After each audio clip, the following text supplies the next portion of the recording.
இன்றைய தெய்வ வசனம் யோவான் 14வது அதிகாரம் 13வது வசனம். நீங்கள் என் நாமத்தை நிமித்தம் எதை கேட்பீர்களோ குமாரனில் பிதா மகிமைப்படும்படிக்கு அதை செய்வேன். ஆமேன்.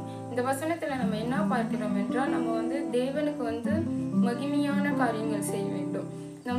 நம்ம தேவனை ஆராதிக்க வேண்டும். நம்ம வசனங்கள் வாசிக்க வேண்டும். நம்ம சபைக்கு போக வேண்டும். நம்ம ஞானஸ்தானம் எடுக்க வேண்டும். நம்ம முழுமையா தேவனுக்குள்ள ரட்சிக்கப்பட வேண்டும்.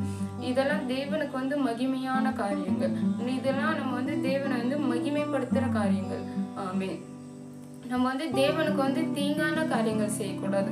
நம்ம விபச்சாரம் செய்யக்கூடாது. நம்ம குடிக்கு அடிமையா இருக்கக்கூடாது. நம்ம தவறான வார்த்தைகள் பேசக்கூடாது. நம்ம யாரையும் தவறான வார்த்தைகள் சொல்லி திட்டக்கூடாது. நம்ம தவறான காரியங்கள் செய்யாதபடி நம்ம நன்மையான காரியங்கள் செய்து நம்ம தேவனுடைய நாமத்தை மகிமைப்படுத்த வேண்டும். நம்ம தேவனுடைய நாமத்தை மகிமைப்படுத்தும் போது தேவன் நம்ம எதர் கேட்டாலும் தேவன் அதுக்கு பதில் தருகிறவரா இருக்கிறார். ஆமீன். அடுத்ததாக பார்க்கிறோம், மத்தேயு 7வது அதிகாரம் 7வது வசனம். கேளுங்கள் அப்போது கொடுக்கப்படும், தட்டுங்கள் அப்போது திறக்கப்படும், கேளுங்கள் அப்போது கண்டடைவீர்கள். ஆமீன். கேளுங்கள் அப்போது கொடுக்கப்படும். நம்ம நன்மையான காரியங்கள், நம்ம நல்ல விஷயங்கள் தேவன் இடத்துல கேட்கும் போது தேவன் அதுக்கு பதில் தருகிறவரா இருக்கிறாரு. அது நிறைவேற்றிருக்கிறவரா இருக்கிறார். ஆமீன்.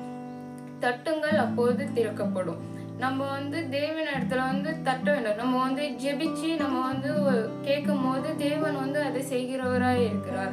ஆமீன். தேடுங்கள் அப்போது கண்டடைவீர்கள். நம்ம தேவன் இடத்துல தேட வேண்டும். நம்ம தேவன் இடத்துல தேடும் போது தேவன் அதை வாய்க்கை பண்ணுகிறவராக அதை செய்கிறவரா இருக்கிறார்.